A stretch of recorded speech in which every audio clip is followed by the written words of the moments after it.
18h sur TV Vendée. Bonjour et merci d'être avec nous pour cette dernière édition de la semaine. Au programme du chien de traîneau en Vendée. Et non, vous ne rêvez pas. Chaque année, la Bardemont se transforme en station de ski. Et une fois de plus, elle a fait le plein au cours de ces 2 semaines de congé. Un atelier pour enfants autour de l'écriture de contes dans un lieu magique de surcroît. C'est des histoires pour se mettre en jeu. Un événement à Fontenay-le-Comte qui s'inscrit dans le cadre du festival Rendez-vous Conte. Enfin, c'est une naissance, comme on aimerait en avoir plus souvent au Nature Zoo de Mervan. Une petite attelle est née. Il s'agit d'un primate parmi les espèces les plus menacées au monde. Les femelles ne peuvent avoir des petits que tous les 3 ou 4 ans.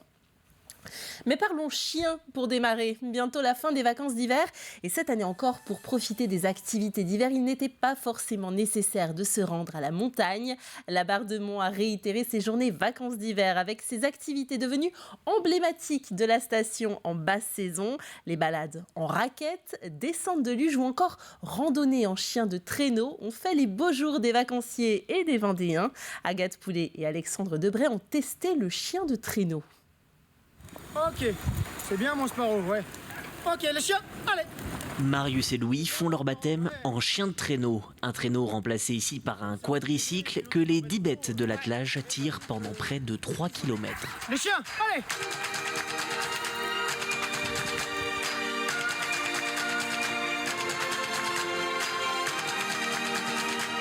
En tout, 22 chiens assurent une rotation pour permettre du repos pour tous. Cette initiative est le moment idéal pour découvrir ce sport délocalisé en bord de mer. C'était très bien, on allait assez vite quand même. Ouais, j'ai adoré, j'aimerais bien en refaire. Dans les descentes, ça allait vite et on est allé à l'arrière pour piloter un petit peu. Ouais, c'est une chouette alternative et du coup, c'est vrai que c'est plus simple, c'est pas très loin de la maison, donc c'est chouette. Voilà 10 ans que l'association des chiens nordiques de Vendée propose cette expérience. Un rendez-vous en partenariat avec la mairie de la Bardemont très prisée. La centaine de places a très vite trouvé preneur. Dans l'imaginaire des gens, voilà, il y a une part de rêve un peu, les chiens de traîneau, la neige, etc. Bon, il y a la proximité ici en Vendée qui permet pour des gens qui n'ont pas forcément ou les moyens ou la possibilité d'aller à la montagne, de découvrir ce type d'activité, qui plus est à un prix ultra attractif, puisque donc c'est la mairie qui fixe les tarifs et voilà, ça défie toute concurrence, quoi. Pour les plus téméraires, l'association propose aussi une randonnée de 7 km en 30 minutes. Mais pour cela, il faudra se ruer sur les places lors des prochaines éditions. Et comme vous le laisse entendre Alexandre Debray, quasiment toutes les activités de ces vacances d'hiver à la Bardemont affichées complet. Il reste cependant encore quelques places pour le ski sur roue demain et dimanche. Une semaine après la découverte d'un nouveau dauphin mutilé dans le golfe de Gascogne, les associations Sea Shepherd et France Nature Environnement sont auditionnées ce vendredi par le Conseil d'État. Les associations de protection réclament l'interdiction de certaines méthodes de pêche meurtrières pour les espèces protégées et l'installation de caméras embarquées systématiques sur les navires. Ce jeudi, Sea Shepherd a enfoncé le clou, dévoilant sur Twitter de nouvelles images prises au large des Sables d'Olonne, montrant 2 dauphins capturés par des fileyeurs. L'eurodéputée ELV Caroline Rose était présente sur le bateau de l'ONG. Plus de 120 dauphins échoués ont été recensés depuis le début de l'année entre la Bretagne et le Pays Basque. Ce qui est demandé du point de vue juridique, du coup, au Conseil d'État, c'est de mettre en demeure l'État, la France, voilà, de respecter les obligations de protection d'une espèce protégée et aujourd'hui menacée, en édictant, en fait, où on s'appuie là sur les données scientifiques, les recommandations scientifiques les plus récentes. La seule solution actuellement envisageable qui permettrait de réduire, de ramener ces captures accidentelles à un taux qui ne mettrait pas en péril la survie de la population de dauphins communs du golfe de Gascogne, c'est des fermetures temporelles des activités de pêche qui sont à l'origine de ces captures. Donc fermeture temporelle, c'est la période, en gros, décembre-mars. Et dans l'après-midi, le Conseil d'État a reconnu que les insuffisances soulevées sont fondées et demande des fermetures de zones de pêche dans un délai de 6 mois. L'hôtel de Grimoire, un nom de lieu rêvé pour y créer des contes et des histoires. À Fontenay-le-Comte, cette bâtisse remarquable datée du XVIIIe siècle sert de toile de fond à un atelier d'écriture autour du conte réservé aux enfants âgés de 6 à 12 ans. Baptisé des histoires pour se mettre en jeu, cet atelier réparti sur 4 après-midi est proposé dans le cadre du festival Rendez-vous Conte. Plus que jamais, on pourra dire qu'un lieu est chargé d'histoire. Cyril Guillet. Les invités n'allaient pas plus loin que le premier étage. Au-dessus, c'était réservé pour le propriétaire et la propriétaire. Pour leur première journée d'atelier, les enfants ont été invités à découvrir l'hôtel de Grimoire, un hôtel particulier du XVIIIe siècle bâti dans la ville haute de Fontenay-le-Comte. Les stagiaires ont pu découvrir les caves voûtées qui s'étendent sur 2 niveaux, ainsi que la salle principale. On espère que le lieu va les inspirer. C'est en même temps une initiation à l'architecture et au patrimoine. Et dans le cadre de ce stage conte, également se servir du fils Grimoire qui était dans la marine nationale pour peut-être, pourquoi pas, les emmener avec toutes les traversées qu'il a fait dans l'Atlantique, etc. Puisqu'on sait qu'il a été au Nouveau Monde également. Pourquoi pas, la thématique du voyage inspirera les enfants. Dans un second temps, les jeunes stagiaires placés sous la houlette de Christelle Morisset ont pu se plonger dans l'univers du conte à travers quelques exercices de mise en mouvement.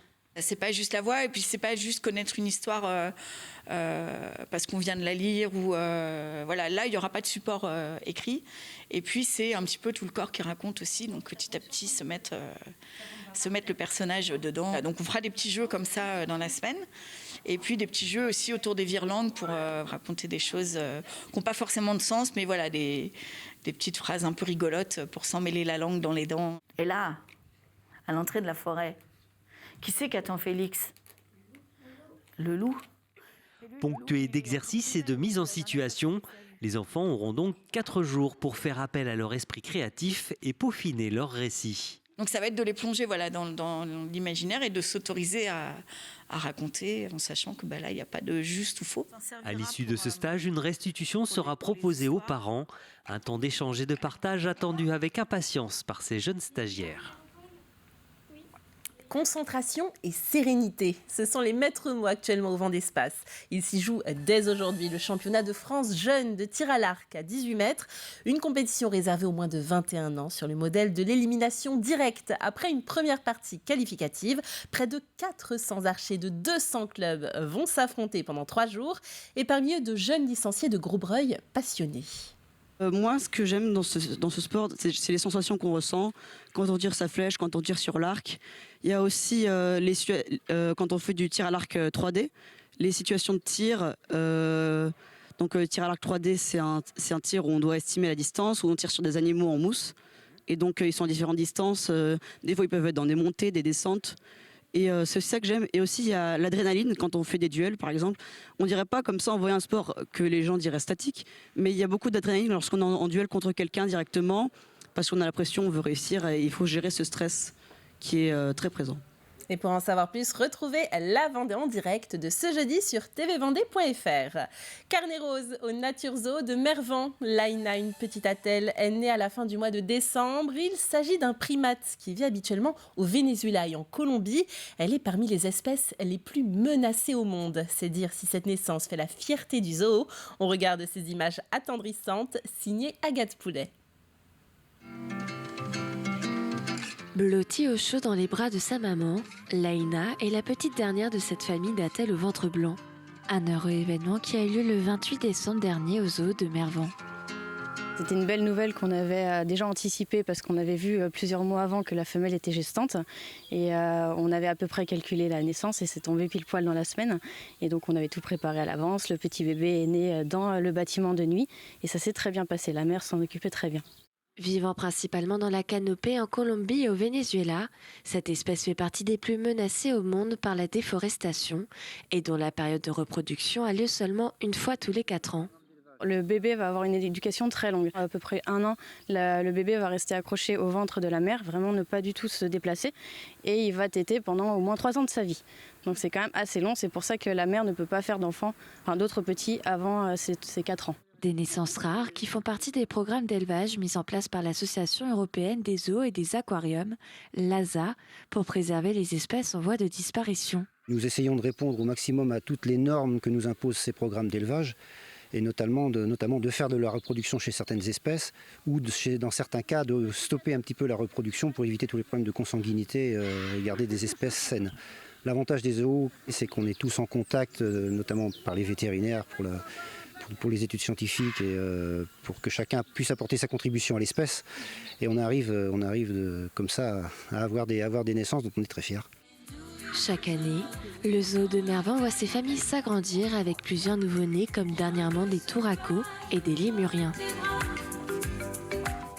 Le 4 mars sera élu le nouveau Mister France 2023. Pour les Pays de la Loire, c'est un Vendéen qui porte l'écharpe. Xavier Le Noaïc, 20 ans, résident d'Aubigny-les-Clouseaux. Élu Mister Pays de la Loire à Nantes le 17 avril, il espère que cette aventure lui ouvrira les portes du mannequinat. Ce vendredi, les 29 élus régionaux s'envolent sur l'île de Santiago, au Cap-Vert, pour se préparer pour l'élection. Nous l'avons rencontré quelques jours avant. Je voulais faire cette compétition pour prouver aux autres et prouver à moi-même que même à 20 ans, on peut réussir des choses et qu'il faut vraiment croire en ses ambitions, etc. Être motivé, jamais abandonner. J'ai fait ça parce qu'à la base, je cherchais une agence de mannequin et j'aimais bien la mode, j'adore les vêtements et je me suis dit que ça pouvait être une bonne idée de faire ce concours et que ça pourrait m'ouvrir des portes pour plus tard. Je suis absolument pas stressé et j'y vais pour m'amuser, m'éclater et montrer qu'à 20 ans, c'est bien d'avoir de l'ambition, qu'il faut croire en ses projets et que des fois, ça porte ses fruits. Et comme maintenant, peut-être que je pourrais gagner Mister France 2023. Verdict le 4 mars au théâtre de Poissy. La présidente du jury n'est autre que Nathalie Marquet-Pernot. Ainsi s'achève ce journal. Merci d'avoir été avec nous. Le retour de l'actualité, ce sera lundi à partir de 7h. Belle soirée sur TV Vendée.